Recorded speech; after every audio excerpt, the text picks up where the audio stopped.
तो नमस्कार दोस्तों, स्वागत है आपका कान्हा कंपटीशन क्लासेज के YouTube channel Kanha classes Malpura पर। पिछले वीडियो में मेवाड़ की सीरीज में हमने देखा गुहिलादित्य तक। गुहिलादित्य ने मेवाड़ में गुहिल वंश की स्थापना की थी। अब हम बात करेंगे गुहिलादित्य के आगे। देखो, गुहिल जो राजवंश है इसमें प्रत्येक राजा ने कोई बड़ा कार्य नहीं किया। हम मेन उन्हीं को पढ़ेंगे जिनके शासन काल में कोई ऐसी कोई घटना हुई हो जो ऐतिहासिक घटना हो। अब गुहिलादित्य केवल उसने गुहिल वंश की स्थापना की। अब गुहिलादित्य की 8वीं पीढ़ी में गुहिलादित्य की 8वीं पीढ़ी में एक शासक हुआ नागादित्य। नागादित्य नागादित्य के भीलों से संबंध अच्छे नहीं थे, क्योंकि गुहिलादित्य ये भीलों के राजा थे। नागादित्य के भीलों से संबंध अच्छे नहीं थे, या कह दो कि इन्होंने उनके साथ दुर्व्यवहार कर दिया। अब दुर्व्यवहार करने के चलते भीलों ने नागादित्य की क्या कर दी? हत्या। शिकार खेलने गए तब इनकी हत्या कर दी। अब नागादित्य की तो हत्या हो गई, लेकिन इनका एक 3 वर्ष का बालक जिसे बप्पा रावल या कालभोज, अभी बात करेंगे इनके नाम पर भी, बप्पा रावल या कालभोज, इनका 3 वर्ष का बालक बचा हुआ था। अब जो ध्यान रखना, गुहिलादित्य का लालन पालन किया कमलावती नामक ब्राह्मणी, और वही ब्राह्मण मेवाड़ राजवंश के कुल पुरोहित रहे। अब बप्पा रावल की सुरक्षा की जिम्मेदारी किस पे आ गई? इन कुल पुरोहितों पर, यानी कमलावती के वंशजों पर। तो इन्होंने क्या किया? बप्पा रावल को नागदा में संतों के पास छोड़ दिया। नागदा में संतों के पास छोड़ दिया, यानी संतों की सेवा में इसे छोड़ दिया। अब इन्हीं संतों में एक संत थे हारित ऋषि, जो कि सिद्धि प्राप्त संत थे। हारित ऋषि, और हारित ऋषि का बप्पा रावल के प्रति एक विशेष स्नेह था। बप्पा रावल संतों की गायें चराया करता था और हारित ऋषि और संतों की सेवा करता था, लेकिन हारित ऋषि के साथ बप्पा रावल का एक विशेष स्नेह था। तो बप्पा रावल ने हारित ऋषि ने बप्पा रावल को आशीर्वाद दिया, और ऐसा कहते हैं कि हारित ऋषि ने बप्पा रावल को एक जगह बताई कि वहां पर जा, और वहां पर सोने की मोहरें लगभग 15 लाख, कोई कितनी बताता कोई कितनी बताता है, ये एक किंवदंती है कि सोने की मोहरें दी, और इसे कहा कि वहां सोने की मोहरें पड़ी है, वो धन ले और अपनी सेना बना और चित्तौड़ पर आक्रमण कर दी। देखो, बप्पा रावल के लिए कहा जाता है कि इसका 32 मण की तलवार थी। 32 मण की तलवार, 35 हाथ की धोती पहनता था। 35 हाथ की धोती पहनता था। 16 हाथ का दुपट्टा था। 16 हाथ का दुपट्टा था, और 12,72,000 की इसके पास सेना थी। लेकिन ये सभी किंवदंतियां हैं, क्योंकि मनुष्य का डीएनए ऐसा नहीं होता कि इतना विशाल का शरीर उसका हो। लेकिन जो कोई महान शासक होता है या कोई महान कार्य करता है, उसके बारे में जनता में कई किंवदंतियां कई प्रकार की चलती है। ये तो वो कर सकता है, वो कर सकता है। हालांकि ऐसा कोई ऐतिहासिक प्रमाण नहीं है, केवल एक किंवदंतियां हैं जो लोगों ने बाद में बनाई। अब कालभोज या बप्पा रावल यहां से सेना लेकर चला कहां पर? चित्तौड़ पर। और चित्तौड़ पर उस वक्त शासन था मौर्य साम्राज्य, मौर्य वंश का शासन था। चित्रांगद मौर्य ने चित्तौड़ किला बनवाया। मौर्य वंश का जो शासक था वो था मान मौर्य, या इसी को कहा जाता है मान मौर्य। कुछ किताबों में मान मौर्य लिखा हुआ है, बाकी मूल जो नाम है मान मौर्य। बप्पा रावल जब सेना लेके आ रहा था तो मान मौर्य को किसी ने समझा दिया, बोले देख ले, अभी ये आ रहा है तेरे पास, ये हालत है उसकी, अब तू अपना देख, बच सकता है तो बच। उसके बाद कहते हैं बप्पा रावल ने मान मौर्य को हरा के किस पे अधिकार कर लिया? चित्तौड़ पे।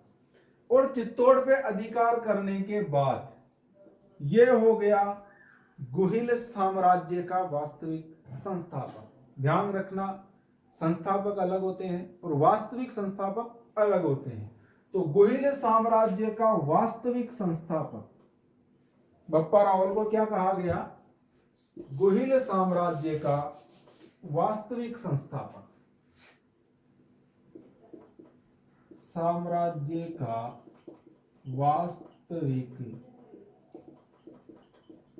संस्थापक किसका? गुहिल साम्राज्य। मूल पुरुष आदि पुरुष गुहिलादित्य है और वास्तविक संस्थापक कौन हुए? बप्पा रावल। अब हम बात करते हैं बप्पा रावल के नाम की, क्योंकि बप्पा रावल और कालभोज इन दोनों नामों में भी अलग अलग इतिहासकारों के अपने अपने अलग अलग मत हैं। अब हम बात करते हैं बप्पा रावल के मूल नाम की। मूल नाम को लेकर भी अलग अलग इतिहासकारों के अलग अलग मतभेद हैं। पहले हम बात करें मुहणोत नैन्सी और कर्नल जेम्स टोड की। इन्होंने मूल नाम बताया है कालभोज। मूल नाम बताया क्या?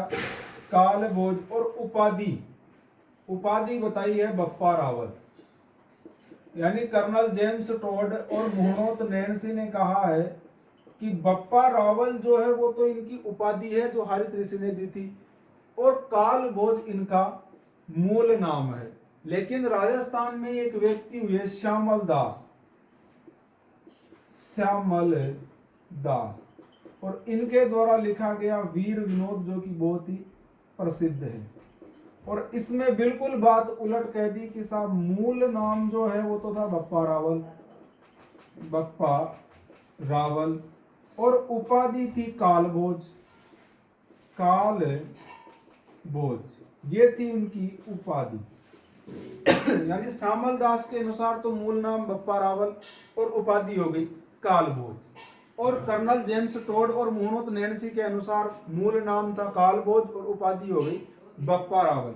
इसके इतर दो प्रशस्तियां, कुंभलगढ़ प्रशस्ति, रणकपुर प्रशस्ति और आबू अभिलेख, इनके अंदर यह कहा गया है कि कालभोज तो अलग था, कालभोज जो व्यक्ति था वो अलग था, और बप्पा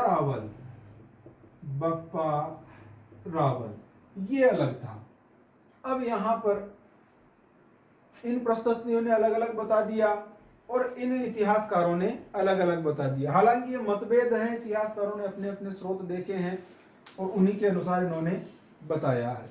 अब हम थोड़ा बप्पा रावल के राज्य के बारे में चर्चा कर लेते हैं। अब बप्पा रावल जो थे वो किसके आशीर्वाद से गुरु राजा बने थे? हारित ऋषि के आशीर्वाद से। और हारित ऋषि जो थे वो थे भक्त एकलिंग जी के भक्त थे। तो हारित ऋषि ने आशीर्वाद दिया और बप्पा रावल हारित ऋषि के भक्त थे, तो बप्पा रावल भी किसके भक्त हुए? एकलिंग जी की। और इन्हीं के आशीर्वाद से बप्पा रावल ने हारित ऋषि ने बप्पा रावल को आशीर्वाद दिया। तो बप्पा रावल ने एकलिंग जी का मंदिर बनवाया। एकलिंग जी का क्या बनवाया? मंदिर, जो वर्तमान में कहां पर स्थित है? कैलाशपुरी, और यह है उदयपुर। उदयपुर में बप्पा रावल ने क्या बनवाया? मंदिर। और ये ही मेवाड़ के वास्तविक शासक है। ये विशेष ध्यान रखना, मेवाड़ के वास्तविक शासक, मेवाड़ के राजाओं ने स्वयं को कभी राजा नहीं माना। मेवाड़ के जितने भी शासक हुए वो स्वयं को एकलिंग जी के दीवान मानते थे, और वास्तविक शासक किसको मानते थे? एकलिंग भगवान, यानी शंकर भगवान को। और ये जब भी मेवाड़ से बाहर जाते थे, तो अब राजा की अनुमति चाहिए होगी, तो जब भी मेवाड़ से बाहर जाते थे तो ये मेवाड़ के शासक एकलिंग जी से अनुमति मांगते थे, जिसे कहा जाता था आस्का लेना या आस्का मांगना। अनुमति लेके ही मेवाड़ का शासक मेवाड़ से बाहर जाता था। मेवाड़ के वास्तविक शासक, मेवाड़ के वास्तविक शासक कौन हुए?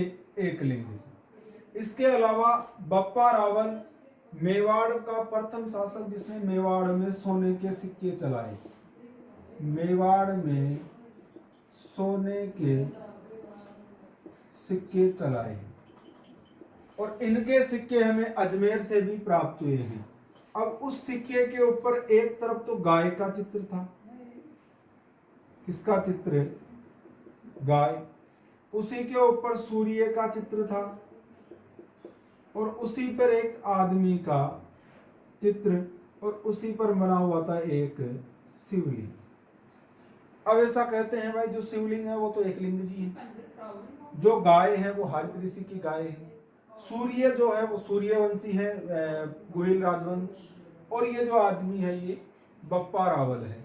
बप्पा रावल ने सोने के सिक्के चलाए मेवाड़ में, प्रथम शासक बप्पा रावल। और इसके बाद बप्पा रावल की मृत्यु 753 ईस्वी में क्या हो गई? इनकी मृत्यु। और इनकी जो समाधि है, इनकी समाधि है वर्तमान नागदा उदयपुर, इस स्थान को बप्पा रावल के नाम से ही जानते हैं। ये हो गए बप्पा रावल। अब बप्पा रावल के बाद हमारे पास जो मेन शासक आएगा, अंतिम शासक रावल रतन सिंह। बीच में कुछ एक शासक हैं जिन्होंने केवल जैसे राजधानियां चेंज करना या कोई छोटी मोटी उपाधि वगैरह है, वो 2-4 शासक वो देखेंगे। बाकी अब अगले पार्ट में हम पढ़ेंगे रावल रतन सिंह जी को। तब तक के लिए धन्यवाद। और चैनल को लाइक करें, सब्सक्राइब करें, शेयर करना ना भूलें। धन्यवाद।